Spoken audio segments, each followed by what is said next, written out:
নমস্কার বন্ধুরা, আমি মধুস্মিতা। আমার চ্যানেলে আপনাদের সকলকে জানাই স্বাগত। আজকে বানাবো সজনে ডাঁটার বাটি চচ্চড়ি।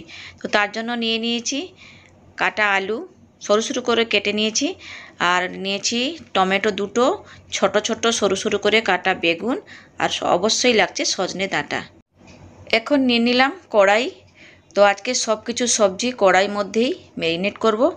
তো প্রথমে দিয়ে দিলাম কেটে রাখা আলু, তারপরে দিয়ে দেব সজনে ডাঁটা, মানে সমস্ত কিছু যা যা সব কিছু কেটে রেখেছি সব কিছু আমি কড়াইয়ের মধ্যে দিয়ে দেবো।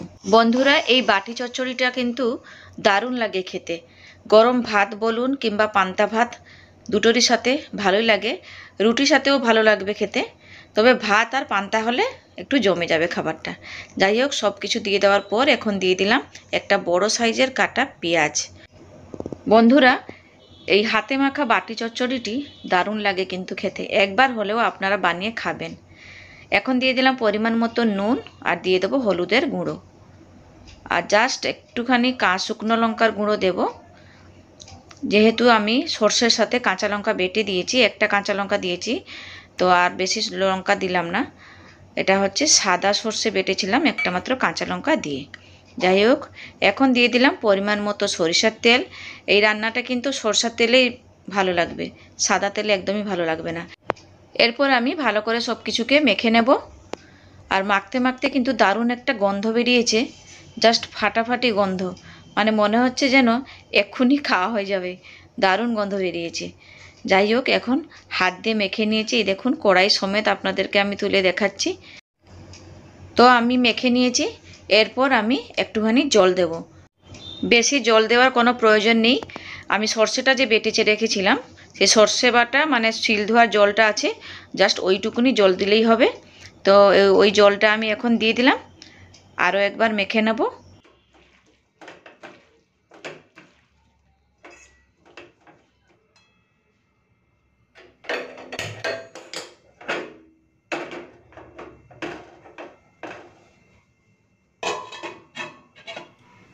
তো বসিয়ে দিয়েছি গ্যাসের ফ্লেমটা পুরোপুরি লো করে দেবো। ওই ধিমি আছে, আস্তে আস্তে আস্তে আস্তে করে সব সবজিগুলো সেদ্ধ হবে, তারপরে আমি লাস্ট ফিনিশটা দেখাচ্ছি। দেখো, এই বাচ্চাটা কাঁদছে, দেখ দেখ দেখ। হ্যাঁ হ্যাঁ, তুই কাঁদছিস তো? হ্যাঁ, কেন কাঁদছিস তুই? আমি এখন দাঁড়িয়ে থাকবো। সবাইকে একটু হাই করে দাও তো, হাই করে দাও। তো আমি এখন দাঁড়িয়ে থাকবো। তুই ওখানে দাঁড়িয়ে থাকবি? প্রায় 10 মিনিট আমি ঢাকা দিয়ে এইভাবে রেখে দিয়েছি। চলুন তাহলে দেখে নিই কতটা দূর রান্নাটা হয়েছে।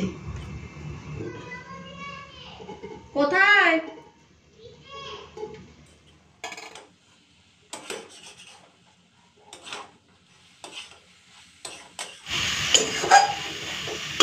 তো রান্না হয়ে গেছে,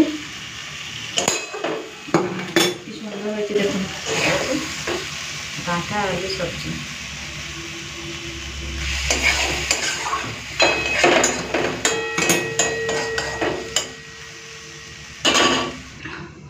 তো বন্ধুরা, এই তরকারিটা দিয়েই আজকে পান্তা ভাত খাওয়া হবে।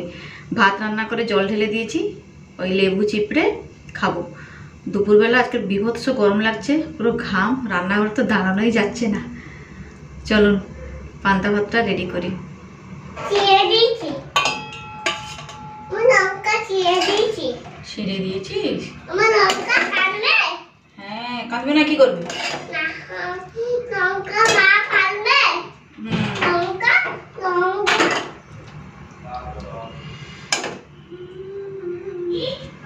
পান্তা ভাত নিয়ে নিয়েছি দুটো জায়গায়। তো এখন পান্তা ভাতে দেব লেবু, লঙ্কা, তারপর দিচ্ছি কাঁচা পেঁয়াজ।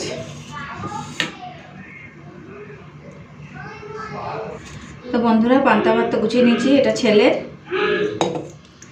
এটা হচ্ছে আমার। কাঁচা লঙ্কা খাবো।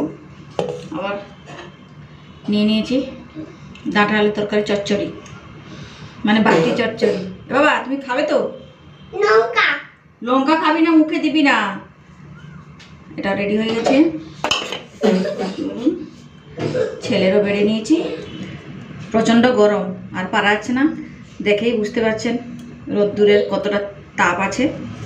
তো পুরোপুরি রেডি হয়ে গেছে, তো এবারে খেয়ে নিই, আবার দেখা যাচ্ছে এটা নতুন ভিডিওতে। টাটা।